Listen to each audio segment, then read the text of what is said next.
고금리 상황이 길어지면서 가계가 대출 이자를 갚기 위해 지출하는 이자 비용이 지난해 역대 최대 폭으로 증가했습니다.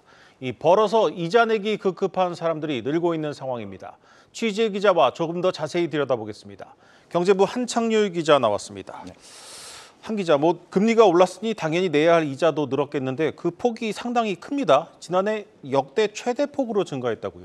네, 이제 통계청이 매년 발표하는 가계 동향 조사가 있습니다. 여기서 1인 가구의 명목 지출 가운데 이제 이자 비용을 살펴봤더니 지난해 월 평균 13만 원이었습니다. 이 1년 전에 비해 2022년에 9만 9천 원이었던가 비교해 보면 이제 31% 넘게 이자 비용을 더 내고 있다. 이렇게 보는데요. 이게 통계청이 1인 가구에 대한 가계 동향 조사를 시행한 2006년 이래 가장 높은 증가폭을 기록한 겁니다.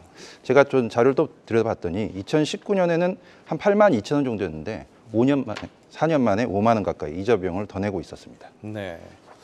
자, 요즘 들어서 벌어서 이자 내면 남는 게 없다는 사람들이 적지 않습니다. 특히 이 코로나 팬데믹 기간 동안 가계부채가 늘면서 부담이 더 커진 상황인데 우리나라 가계부채 다른 나라와 비교할 때 어느 정도 수준입니까?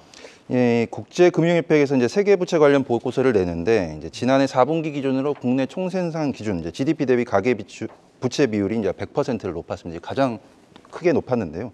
팬데믹 유행 이래 4년째 세계 최대 가계부채 국가 이런 타이틀을 지키고 있었습니다.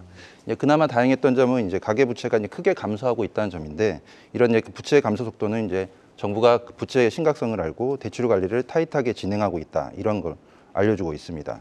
다만 이제 대출 옥죄기가 서민들의 신용에 많은 타격을 주고 있어서 세심한 정책이 필요해 보입니다.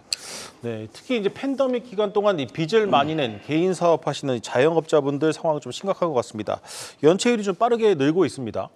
예, 국회 기재위에서 이제 그 개인 사업자 가계 기업 대출 현황을 이제 살펴봤더니 12월 말 현재 이제 335만 명 정도 개인 사업자가 모두 이제 1,110조 원의 금융기관 대출을 안고 있었습니다.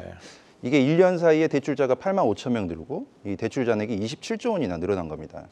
이게 이제 3개월 이상 연체한 금액 같은 경우는 이제 9조 원 넘게 이제 증가를 했는데요. 연체율도 이제 한 0.8%포인트 뛰어 올랐습니다. 이제 더 심각한 거는 이제 다중 채무자들 상황입니다.